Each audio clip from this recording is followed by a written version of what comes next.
नमस्कार, मैं हूं विवेक पांडे और आप सभी का मध्य प्रदेश की बड़ी बहस में स्वागत करता हूं। साल 2023 में हुए विधानसभा चुनाव में मध्य प्रदेश की महिलाओं ने बढ़ चढ़कर मतदान किया था, लेकिन कुछ महीनों बाद हुए लोकसभा के महापर्व यानी कि लोकसभा चुनाव में उन्हीं महिला मतदाताओं की संख्या कम हो गई, जिसका कारण ये रहा कि विधानसभा चुनाव के बाद लोकसभा में महिलाओं का 12% कम मतदान प्रतिशत देखने को मिला। इसके कई कारण हैं। इनमें पहला कारण है, विधानसभा चुनाव की तरह लोकसभा चुनाव में बीजेपी ने महिलाओं के लिए कोई खास घोषणा नहीं की। दूसरा, विधानसभा चुनाव में लाडली बहना योजना के जादू भी खूब चला था। आज की बीजेपी सरकार से ठीक पहले की पूर्ववर्ती सरकार ने भी प्रदेश भर में लाडली बहना सम्मेलन किए थे, जिसका फायदा चुनाव में बीजेपी को मिला था। लेकिन लोकसभा चुनाव में कोई फैक्टर महिलाओं को आकर्षित नहीं कर पाया। ऐसे में लोकसभा चुनाव में महिलाओं की बेरुखी किसका नुकसान करेगी, क्योंकि कांग्रेस ने भी महिलाओं को 1 लाख रुपए साल का देने की घोषणा की है, लेकिन महिलाओं ने वहां भी दिलचस्पी नहीं दिखाई। आज चर्चा करेंगे, उसके पहले कुछ आंकड़ों का खेल भी समझ लेते हैं। साल 2023 के विधानसभा चुनाव में कुल वोटिंग 77.15% हुई थी, जिसमें से 78.51% पुरुष और 76.26% महिलाओं ने मतदान किया था। अब ये आंकड़े हम आपको इसलिए बता रहे हैं ताकि आप ये समझ सकें कि इन आंकड़ों में आखिर है क्या, ये आंकड़े किस और इशारा कर रहे हैं। यहां पर हम ये समझाने की आपको कोशिश करेंगे, क्योंकि ये बात है डेटा की। इस डेटा में अगर एक अंक भी इधर उधर हो जाता है तो उसका असर किसी भी चुनाव में साफ तौर पर देखने को मिलता है, और यही बात हम आंकड़ों को लेकर आपसे कह रहे हैं। इस वक्त आपके स्क्रीन पर आंकड़े भी आपको दिखाई दे रहे होंगे, जिसमें हम ये बता रहे हैं कि 2023 के मुकाबले 2024 का ये अंतर आखिर कहता क्या है। 2023 और 2024 के अंतर को समझाना ही हमारे आज के कार्यक्रम का उद्देश्य है, जिसमें कुल वोटिंग 77.15% होती है, लेकिन यहां यानी कि लोकसभा चुनाव में यह वोटिंग 66.87% होती है। यह समझ जाने की जरूरत है कि 2023 के मुकाबले में 2024 का अंतर आखिर कहां पर आकर ठहरता है, क्योंकि ये दोनों चीजें आपको समझाना बहुत जरूरी है। इसके कारण आखिर क्या है? क्या महिलाएं वोट करने इसलिए नहीं गई क्योंकि 2023 के विधानसभा चुनाव में जिस तरह से भारतीय जनता पार्टी ने लाडली बहना सम्मेलन करवाए थे, क्या उसका एक बहुत बड़ा आकर्षण बना 2023 विधानसभा चुनाव में भारतीय जनता पार्टी के प्रति वोट का जाना। अब चर्चा को शुरू करेंगे। 2 खास मेहमानों को आपके साथ जोड़ेंगे। योगेश गुप्ता जी हमारे साथ जुड़ रहे हैं, प्रवक्ता भारतीय जनता पार्टी, और सौरभ शर्मा जी जुड़ रहे हैं, नेता हैं कांग्रेस पार्टी के। आप दोनों मेहमानों का बहुत स्वागत है बड़ी बहस में।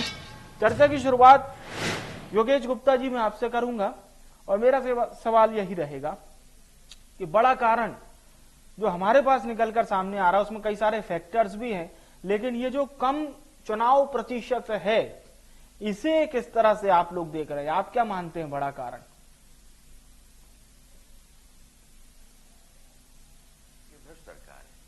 सरकार ने कोई वो आंकड़े आपने दिए हैं अपनी रिपोर्टिंग में भी वोटिंग परसेंटेज को लेकर, उसी को थोड़ा सा आगे बढ़ाना चाहूंगा मैं। जो हाल ही में लोकसभा चुनाव अपने 2024 के मध्य प्रदेश में जो समाप्त हुए हैं, मध्य प्रदेश के संदर्भ में ये बात कर रहा हूं मैं। हाँ। तो फर्स्ट और सेकेंड फेसिंग में जो वोटिंग हुई वो अपेक्षा के अनुरूप नहीं थी। एक तरफ जहां वो अपेक्षा के अनुरूप नहीं थी, वहीं दूसरी तरफ अगर आंकड़ों पर गौर करें तो फर्स्ट फेसिंग में 67.75% टोटल वोटिंग हुई थी, -7.40% 2019 के लोकसभा के चुनाव के मुकाबले कम थी फर्स्ट फेज में। सेकेंड फेज में वोटिंग हुई 58.66%, ये भी 2019 लोकसभा चुनाव के मुकाबले 9% हुई। तो 9 से 7% का तो ये जो कम वोटिंग ऑफ परसेंटेज 2 चरण में देखने को मिला। उसके बाद 3 से 5% का डिफरेंस आया अगले 2 चरणों में। कहने का तात्पर्य है कि जब भी चुनाव होते हैं जी, तो 5% का वोट ऑफ परसेंटेज माइनस या प्लस, हाँ, ये अपेक्षाकृत रहता है। अब यहाँ पर आप बात कर रहे हैं महिला मतदाताओं, आपने अपनी रिपोर्टिंग में कहा कि महिलाओं के लिए ऐसी कोई उल्लेखनीय घोषणाएं भारतीय जनता पार्टी ने नहीं की जो विधानसभा चुनाव में करी थी, जैसे कि लाडली बहना। लाडली बहना के अतिरिक्त हमारे केंद्रीय नेतृत्व द्वारा अपने संकल्प पत्र में ये शामिल किया गया था महिलाओं के लिए। एक तो 33% आरक्षण राजनीति में लोकसभा विधानसभा चुनावों के लिए माननीय मोदी जी ने किया। दूसरा जो प्रावधान किया वो हर महिला को लखपति दीदी बनाने का, ये संकल्प पत्र में उल्लेख है। और वहीं दूसरी तरफ कांग्रेस ने भी हर महिला को 1 लाख रुपए देने की बात कही है। जो रेशियो ऑफ परसेंटेज कम होने की बात है, उसके 2 चरण में जो वोट ऑफ परसेंटेज कम हुआ, एक कारण वो मानता हूं। दूसरा कारण जो 5 से 7% का फ्लक्चुएशन होता है वो रहा। तीसरा कारण थोड़ा सा गर्मी, और जो विधानसभा चुनाव आयोजित हुए थे वो हुए थे विंटर में और ये समर में हुए, तो वो भी एक कारण रहा है। अब रही बात की ये जो वोट ऑफ परसेंटेज नुकसान किसको करेगा, तो निश्चित रूप से भारतीय जनता पार्टी का जो वोटर है वो निकला है और पूरे उत्साह के साथ निकला है। उसमें हमारी लाडली बहनें भी शामिल है, लाडली लक्ष्मी भी शामिल है और हमारी ड्रोन दीदी भी शामिल है। अच्छा, ठीक ठीक। कांग्रेस का जो वोटर है, एक मिनट, कांग्रेस का थोड़ा सा 30 सेकंड और, कांग्रेस का जो वोटर है वो कहीं ना कहीं हतोत्साहित हुआ है। जो 2.5 लाख से ज्यादा कांग्रेस के नेता, पदाधिकारी और विधायकों ने जो, और महापौरों ने, जिला पंचायत अध्यक्षों ने, पंचायतों ने, पंचायत सदस्यों ने जो पलायन किया है, वो कहीं ना कहीं कांग्रेस का मतदाता उससे हतोत्साहित हुआ है और वो भी एक कारण में मानता। चलिए ठीक है। सौरभ शर्मा जी, चर्चा की शुरुआत आपसे इसी सवाल को लेकर, आप क्या मानते हैं क्यों ये कम वोट का अंतर हम देख रहे हैं? 2023 मात्र, मतलब सोचिए, नवंबर दिसंबर के दरमियान चुनाव हुए और ये चुनाव जो अप्रैल मई में के दरमियान हो रहे हैं, इसमें वोटिंग परसेंटेज एकदम से कम हो जाता है। देखिए विनोद जी, इशारा साफ है। जिस तर्ज पे मध्य प्रदेश में विधानसभा के चुनाव हुए थे, निसंदेह भारतीय जनता पार्टी को बम्पर उसमें सफलता हासिल हुई थी और इस प्रदेश का जो मतदाता है उसको भारतीय जनता पार्टी की योजनाओं पे भरोसा नहीं रहा। छड़े उस समय इनको उसका लाभ मिला, क्योंकि भारतीय जनता पार्टी का जो मध्य प्रदेश में इतिहास रहा है कि उनकी कोई भी जो योजना रहती है वो चुनाव को दृष्टिगत रखते हुए होती है। इस प्रदेश की जनता को, इस प्रदेश की हमारी बहनों को भी पता है कि विधानसभा चुनाव से लोकसभा चुनाव के बीच लगभग 4-4.5 महीने का अंतर रहता है और प्रदेश की सरकार को ये 4-5 महीने लाडली बहना का हमको लाभ देना है। और धीरे धीरे आपने देखा इन 5 महीनों में उन लाडली बहनाओं में कटौती भी की गई, नजदीक पे फिल्टर लगा दिए गए, इस आय वर्ग को दिया जाएगा, इस उम्र वर्ग को दिया जाएगा, ये तमाम चीजें हुई हैं, लेकिन घोषणाएं कुछ और हुई थी। तो जो इस मध्य प्रदेश का जो मतदाता है, हमारी मध्य प्रदेश की जो बहन है, वो इस बात को भाप चुकी हैं कि भारतीय जनता पार्टी की जो योजनाएं रहती हैं वो चुनाव को देखते हुए होती है। एक ये बहुत बड़ा कारण रहा कि मतदाताओं पर मत प्रतिशत कम हुआ। अब सवाल ये उठता है कि कांग्रेस पार्टी की जो महालक्ष्मी योजना है वो इनकी योजना पे कहीं बाहरी है। निसंदेह ये सवाल होता है कि उसके बाद क्यों मतदान कम हुआ। बहुत बड़ा कारण पार्टी का जो कोर वोटर है वो निकला, क्योंकि आज भारतीय जनता पार्टी जो है वो 2 धड़ों में बढ़ चुकी है। एक तरफ मोदी और अमित शाह और दूसरी तरफ समूची जो उनकी भारतीय जनता पार्टी जो आइडियोलॉजी से और विचारधारा से दशकों से संघर्ष करते हुए उस विचारधारा उस पार्टी में जुड़ी हुई है। जिस तर्ज पे अभी हमारे अग्रवाल जी बोल रहे थे कि कांग्रेस के लोग भाजपा में चले गए, कांग्रेस हतोत्साहित है, कांग्रेस कहीं हतोत्साहित नहीं है। ये तो हमारी एक स्कैनिंग की कार्रवाई चल रही है। सोच का विषय भारतीय जनता पार्टी को है कि आपकी एक विचारधारा वाली पार्टी, उसमें बिल्कुल विपरीत विचारधारा के लोगों को आप शामिल कर रहे हैं, तो ये आपके लिए सोच का विषय। एक बात मैं आपको और बताना चाहता हूं, इसके पूर्व जब भी कभी लोकसभा चुनाव हुए हैं आपने देखा होगा कि शिवराज सिंह जी प्रत्येक लोकसभा कॉन्स्टिट्यूंसी में लगभग औसतन 3-3 सभाएं करते थे। औसतन 1.5 दिन 2 दिन एक लोकसभा चुनाव में घूमते थे और प्रचार करते थे। इस लोकसभा चुनाव में क्या हुआ कि विदिशा उन्होंने नहीं छोड़ा। आज यूपी में भारतीय जनता पार्टी के नेता किस तरीके का दर्द लेके घूम रहे हैं ये सबके सामने है। साफ बात है कि भारतीय जनता पार्टी की जो योजना लाडली बहना जिसका इनको लाभ मिला था उसका लोकसभा में इनको लाभ नहीं मिला और वो कोर वोटर लोकसभा में निकला नहीं। लेकिन हमारे कांग्रेस पार्टी का जो महालक्ष्मी योजना है हमारी, उस पर इस प्रदेश की महिलाओं ने विश्वास करा है, क्योंकि हमारा इतिहास रहा है। हमने जो भी योजना है, आप कमलनाथ जी का कार्यकाल देख ले, जब 2018 में हम सरकार शुरू कर रहे थे लगभग 60% हम लोग अपने वचन पे, अपने वादों पे चले थे। वे निराश्रित पेंशन 1,000 रुपए हमने बोली थी 2 चरण में, पहला चरण 600 का हमने पार कर लिया था। 100 यूनिट बिजली 100 रुपए में वो हमने करा। किसानों की ऋण माफी हमने करा। तो इस प्रदेश की अच्छा, तो जनता के साथ एक तो धोखा कम जो वोटिंग परसेंटेज है वो इतना आप ये भारतीय जनता पार्टी का वो भारतीय विनोद जी, ये विनोद जी, ये भारतीय जनता पार्टी का वो कोर वोटर, क्योंकि वो कोर वोटर जो विधानसभा में छल गया था, इस बार वो वोटर निकला नहीं है। और भारतीय जनता पार्टी का जो वोट निकालने वाला जो संगठन रहता था वह इस बार घर पे बैठ गया, क्योंकि भारतीय जनता पार्टी 2 दाड़ों में बटी हुई है। शर्मा जी, मेरा सिर्फ ये कहना है आपसे सर कि आप लोग इतना रिलैक्स क्यों ले रहे हैं ये कम वोटिंग परसेंटेज को, सिर्फ ये कह के कि बीजेपी को उनका कोर वोटर वोट करने नहीं गया। विनोद जी, चूंकि आपने बहस आज जो पैनल में बैठाई है उसका, हम अगर वोटिंग बढ़ती तो भी चलिए, तो आप चिल कर रहे हैं, आप चिल कर रहे हैं कि चलिए हम बिल्कुल चले, क्योंकि हमको साफ तौर पे इस देश में इंडिया गठबंधन की सरकार बनती हुई दिख रही है। और जिस तर्ज पे आप भी बड़े अनुभवी पत्रकार हैं, 2014 का चुनाव भी आपने देखा, 2019 का चुनाव भी आपने देखा और 2024 का भी चुनाव आपने देखा है। किस तरीके से दिन 2 दिन में माननीय मोदी जी जो है उनकी भाषा में कितना परिवर्तन आता है। आप सोचिए, जिस अडानी अंबानी को गोदी में बैठाते थे, चुनाव चरणों में होते तो हम भी अब पहले चरण की चर्चा हो गई, अब दूसरे चरण की शुरू करते हैं। ठीक है, अब हम भी चरण में चर्चा करेंगे, दूसरे चरण की चर्चा शुरू करते हैं। योगेश गुप्ता साहब, सीधा सवाल यही रहेगा कि क्या वाकई में कुछ ऐसा नजारा था कि प्रदेश के जो बड़े नेता हैं वो अन्य लोकसभा क्षेत्र नहीं पहुंच रहे थे, उनके ऊपर एक बहुत बड़ी जवाबदारी खुद की लोकसभा क्षेत्र को जिताने की उनके अंदर पीड़ा थी। ठीक है सौरभ जी आऊंगा मैं आपके पास। अब सवाल योगेश जी जी विनोद जी देखिए विवेक जी, जो प्रश्न आपने मुझसे पूछा कि बड़े नेता, तो स्वाभाविक सी बात है कि मध्य प्रदेश में जितनी भी लोकसभा सीटें थी, पहले चरण से लेकर चौथे चरण तक प्रधानमंत्री मोदी जी से लेकर गृह मंत्री अमित शाह जी, हमारे प्रदेश अध्यक्ष, राष्ट्रीय अध्यक्ष, तमाम वो बड़े लीडर हर जगह चुनावी समर में पूरी ताकत के साथ, पूरी गंभीरता के साथ हर चुनाव को न केवल लड़ा है, बल्कि उसको जीतने की मंशा रखते हुए एक टारगेट फिक्स किया था कि हर बूथ पर 370 वोट बढ़ाना है। और वो हर बूथ पर 370 वोट इसलिए बढ़ गया कि 2.5 लाख से तो ज्यादा कांग्रेस के लिए बढ़ गया। गुप्ता जी, सौरभ जी प्लीज देखिए, इस तरह की डिबेट नहीं होती है। हाँ बोलिए। आप जब बोल रहे थे सौरभ जी, तो मैं आपको बिल्कुल ठीक है योगेश जी बोलिए। मगर घट गया है 370। नहीं, ये आप मानो 4 जून को आपको परिलक्षित होंगे। चलिए आप आंकड़ों को झुटला देंगे। ठीक है,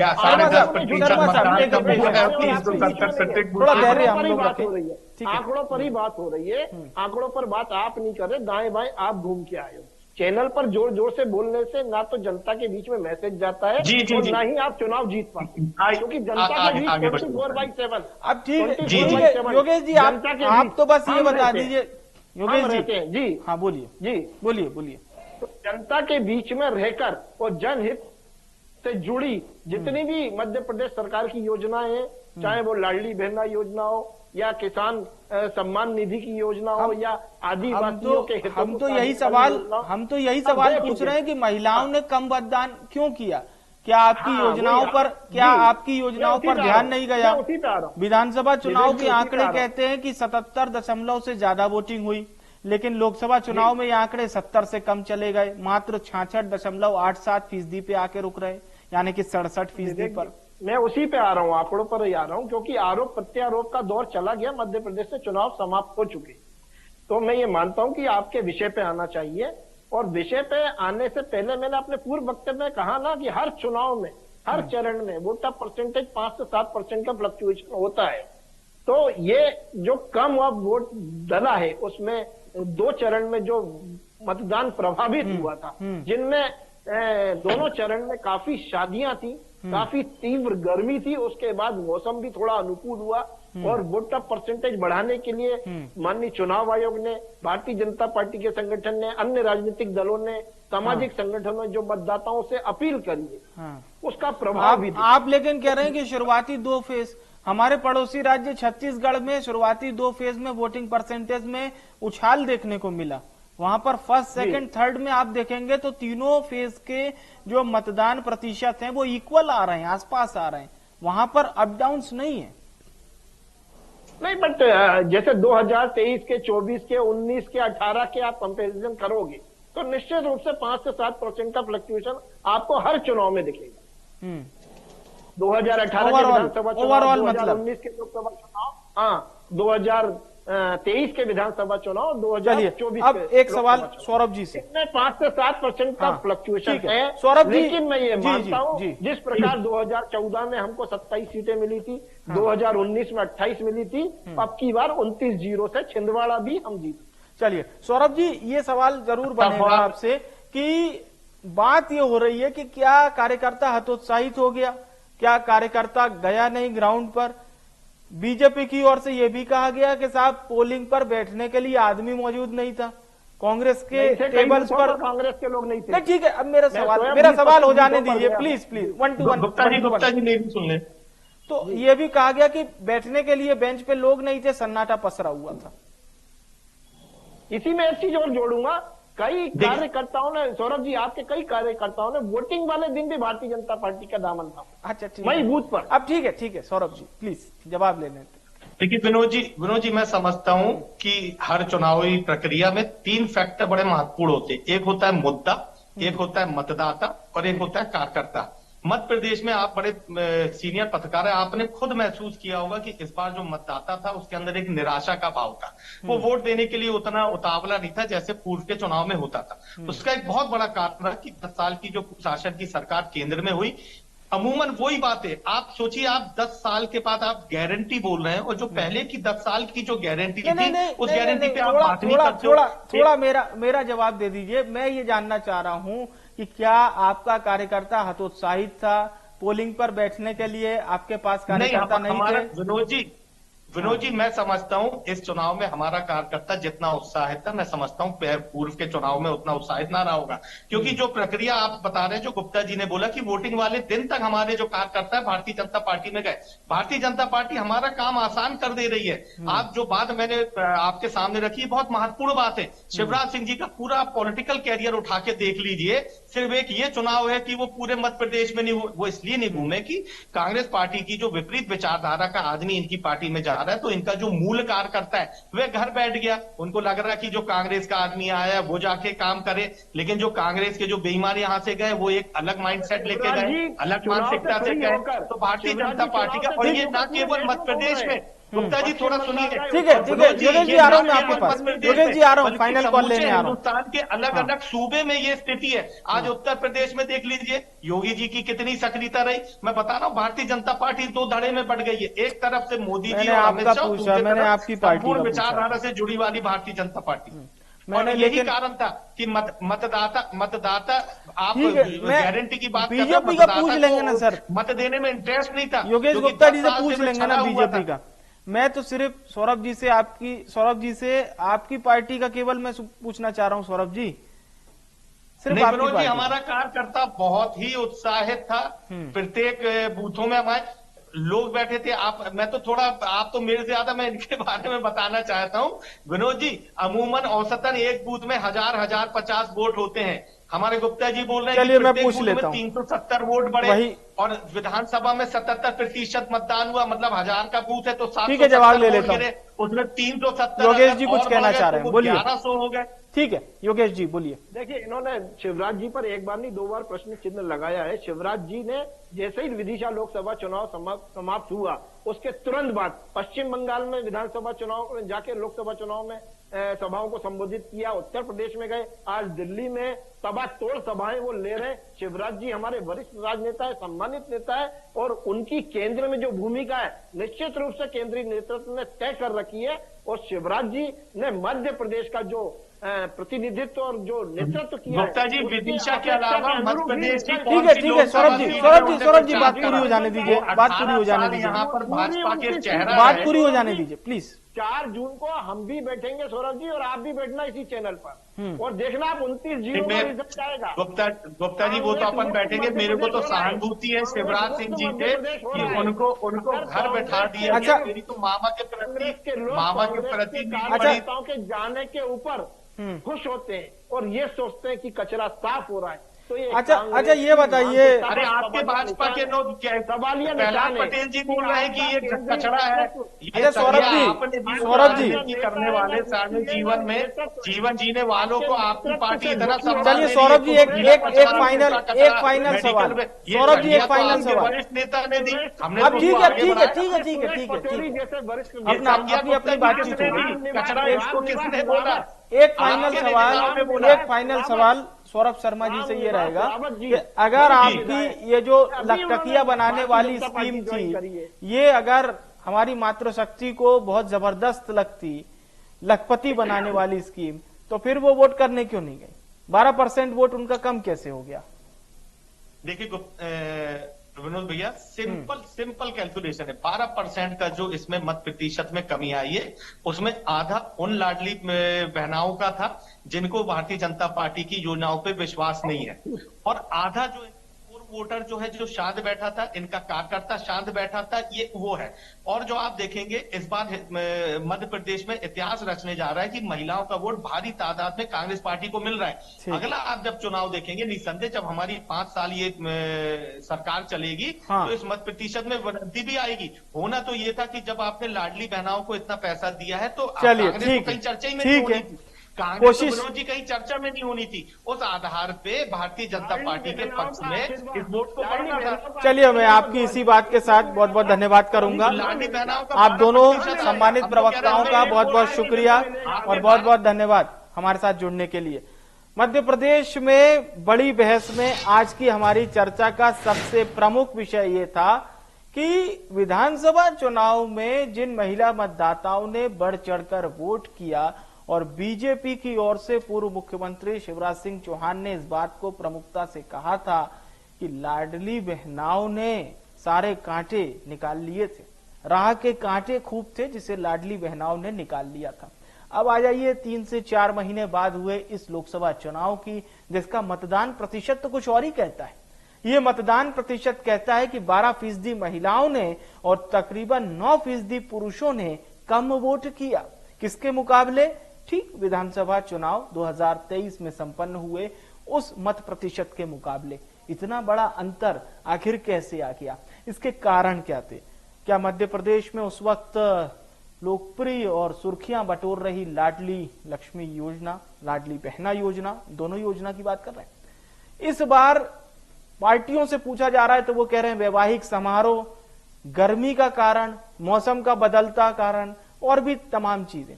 लेकिन इसकी तह तक जाना तो होगा कि आखिर इस कम वोटिंग परसेंटेज का बड़ा कारण क्या है। ये गंभीरता से दोनों पार्टियों को समझने की जरूरत है। निर्वाचन आयोग तो अपना काम कर ही रहा है, लेकिन ये बात राजनीतिक दलों को समझनी होगी। एक दूसरे पर आरोप प्रत्यारोप करके आप इस बात से बच नहीं सकते कि वोटिंग परसेंटेज में अभूतपूर्व कमी देखने को मिली महज 4 महीने में। फिलहाल के लिए बड़ी बहस में इतना ही।